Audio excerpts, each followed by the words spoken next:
Assalamualaikum anak-anak. Selamat siang. Bagaimana kabar kalian semua? Semoga kabar kalian selalu lebih baik lagi dari kemarin ya. Oke anak-anak, bertemu lagi bersama Ibu pada pembelajaran tematik. Tema 3, subtema 4. Mana subtema 4 ini adalah tugasku dalam kehidupan sosial ya. Jadi setelah kemarin kita sudah mengetahui tugas kita sebagai umat beragama, sekarang kita akan membahas mengenai tugas kita dalam kehidupan sosial ya. Nah, kita hidup saling berdampingan dengan orang lain. Hidup berdampingan di sini harus saling membantu, saling menghargai.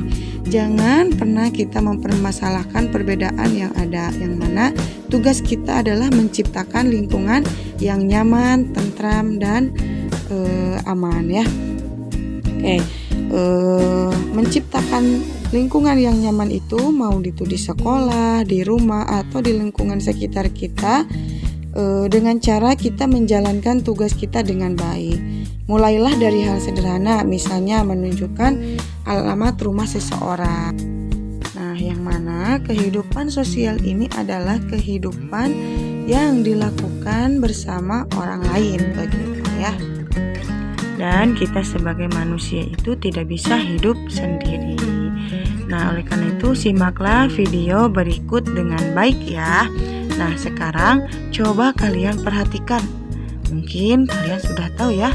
Ada yang tahu tidak ini apa?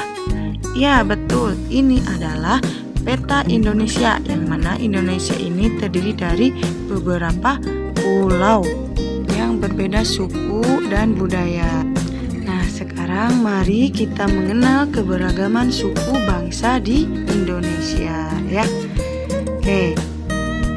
Nah, yang pertama suku di Jawa. Suku Jawa, misalnya suku Betawi. Nah, suku Betawi ini berasal dari Jakarta. Kemudian yang kedua suku Sunda, yang mana ibu guru di sini berasal dari suku Jawa ya, yaitu Jawa Barat. Suku Sunda ini berasal dari Jawa Barat. Adapun suku lain di suku Jawa, yaitu ada suku Jawa, suku Baduy, dan suku Tengger.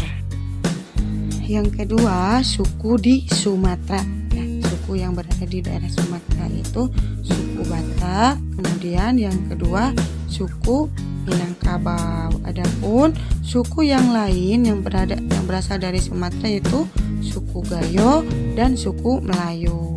Nah, yang ketiga yaitu suku di Kalimantan ya, betul. Nah, suku di Kalimantan ini ada beberapa ya. Yang pertama ada suku Dayak ya, yaitu yang selain itu suku di Kalimantan itu juga ada suku Suluk dan suku Tidung ya, seperti gambar ini. Selanjutnya yaitu suku di Sulawesi ya.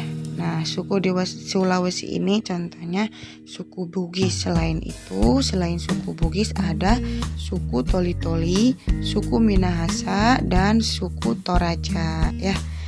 Oke, sekarang yang selanjutnya adalah suku di Papua. Nah, suku di Papua ini ada suku Asmat. Nah, selain suku Asmat, di Papua juga ada suku Dani dan suku Arfak. Oke, nah sekarang kalian sudah mengetahui ya bahwa Indonesia itu terdiri dari beberapa suku.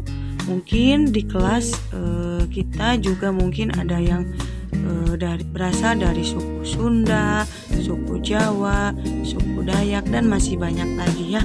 Oke, kalian juga perlu ketahui meskipun kita berbeda suku, kita juga harus tetap saling menghargai satu sama lain meskipun berbeda suku.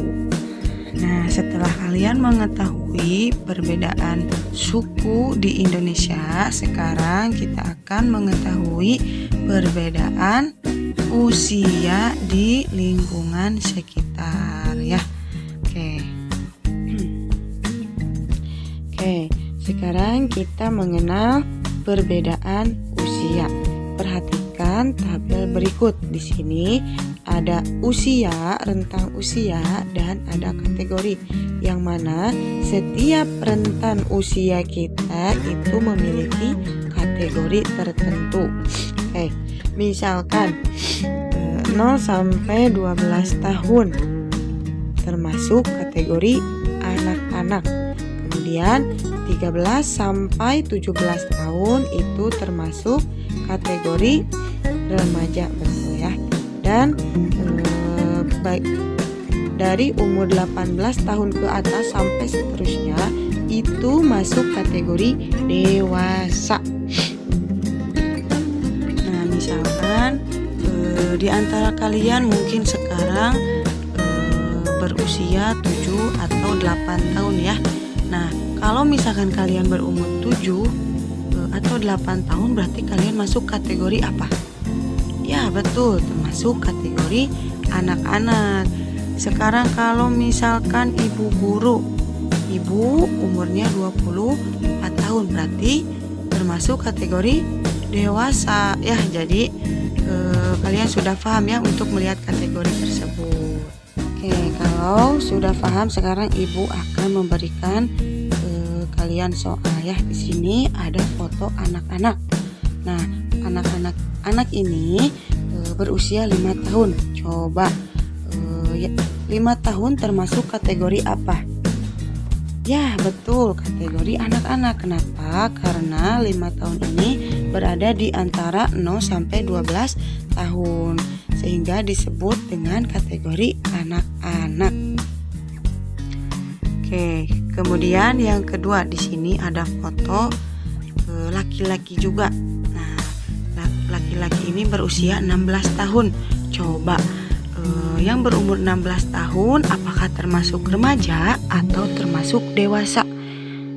Tadi kita ingat-ingat lagi ya bahwa kalau misalkan umur 13 sampai 17 tahun itu termasuk remaja.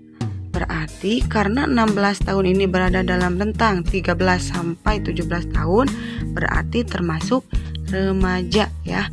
Nah, betul. Oke, yang terakhir di sini ada foto laki-laki juga ya berusia 30 tahun. Coba diingat-ingat lagi. Tadi kalau misalkan yang berusia 30 tahun berarti masuk kategori yang mana? Ya, betul. Termasuk kategori dewasa karena tadi kita sudah mengetahui bahwa dari umur 18 tahun sampai seterusnya itu termasuk kategori dewasa. Sekarang kalian sudah mengetahui ya. Mudah kan ya? Sekarang kita akan menemukan persamaan arti kata atau disebut dengan sinonim. Sinonim itu apa ya? Nah, sekarang kita akan pelajari. Jadi sinonim itu adalah kosakata yang berbeda namun memiliki arti yang sama, itu dinamakan sinonim. Nah, di sini ibu punya contoh ya. Kita akan masuk ke contoh. Di sini ibu punya kata membantu. Coba ada yang tahu tidak yang memiliki arti sama dari kata membantu apa? Oke, apakah meminjam atau menolong atau memberi atau menolong? Nah, dari ketiga kata ini mana yang memiliki arti yang sama dari kata membantu? Ya, betul, menolong. Jadi yang memiliki arti yang sama dari kata membantu itu adalah menolong. Oke, pinter ya. Jadi sinonim dari kata membantu itu adalah menolong. Sekarang kita masuk kata yang kedua, yaitu khidmat. Nah, apa ya khidmat itu? Nah, khidmat itu biasanya ketika kita melaksanakan upacara harus khidmat. Nah, sekarang persamaan dari kata khidmat itu apakah khusyuk atau ramai atau ribut? Coba dari ketiga kata ini mana kata yang persamaan dari kata khidmat? Tadi ketika pelaksanaan upacara kita harus khidmat. Berarti yaitu persamaan dari hikmat adalah khusyuk. Betul sekali ya, pintar. Oke, kita lanjut ya. Sekarang kita mencari sinonim dari kata sedih. Nah, sinonim dari kata sedih apakah senang atau duka atau gembira? Nah, dari ketiga kata ini mana yang merupakan persamaan kata dari sedih? Ya, betul. Persamaan dari kata sedih adalah duka ya. Jadi kalian sudah hebat ya, sudah pada tahu. Nah, selanjutnya kata indah. Nah, sekarang kita akan cari sinonim dari kata indah. Apakah elok atau segar atau sejuk?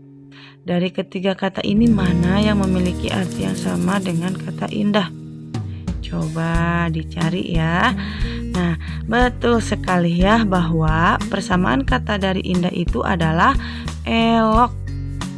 Nah, sekarang anak-anak sudah paham ya mengenai sinonim. Jadi hari ini kita belajar apa saja? Iya, belajar mengenal keberagaman suku bangsa, mengenal keberagaman usia, dan mengenal sinonim. Kita juga sudah mengetahui sinonim atau persamaan. Cukup sekian pembelajaran hari ini. Kita akan bertemu di video pembelajaran selanjutnya. Semoga anak-anak paham dan videonya bisa bermanfaat. Semangat ya belajarnya. Selamat mengerjakan.